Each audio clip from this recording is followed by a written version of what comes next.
Salamat sa mapagpalayang pagmamahal. Welcome to our 365 daily devotion.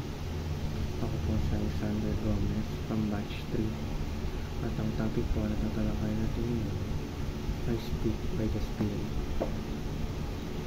Ngayon po ang ating pag-aaralan ay tungkol sa 1 Corinthians chapter 2 verse 13. At buksan po natin ang ating puso at isip sa magandang salita ng Diyos.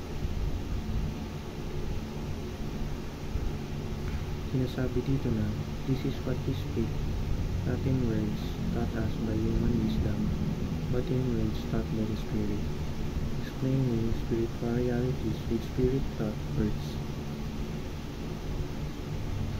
Or sa Tagalog, kaya nga kami ay nangangaral, hindi sa pamamagitan ng karunungan ng tao, kundi sa pamamagitan ng Espiritu.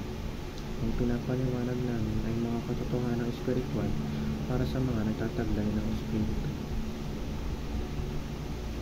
Sinasabi sa verse na ang pangaral o pananalita raw natin ay hindi dapat nakabatay sa mga mundong pamantayan, kundi nakabatay ito sa Espiritu.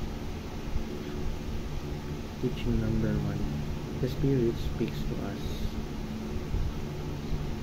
Kapag ang Holy Spirit ay nananahan na sa ating buhay, asahan natin gagabayan tayo nito sa wakas ng panahon. Ito ay magsasalita para sa ikabubuti natin. Teaching number 2. The Spirit speaks through us. Ang Spirit ay hindi lamang tayo pinakausap, kundi ginagamit din tayo nito upang maging instrumento ng Panginoon. Teaching number 3. The Spirit empowers our words. Ang Espiritu ang nag-empower sa ating bawat galaw, kabilang dito ang ating mga salita. Application number 1. Receive words from the Spirit. Matuto tayong makinig sa Holy Spirit kung ano ba ang pinapaliwanag nito sa atin at tanggapin natin ang mga salitang kanyang isinasabi. Application number 2. Speak through the Spirit.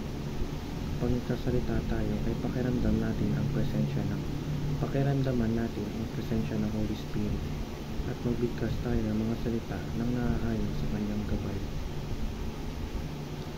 Application number 3. Harness the power of words by the Spirit. I-receive natin ang power ng Holy Spirit sa pamamagitan ng pakikinig sa mga pinapahiwatig at sinasabi nito sa atin.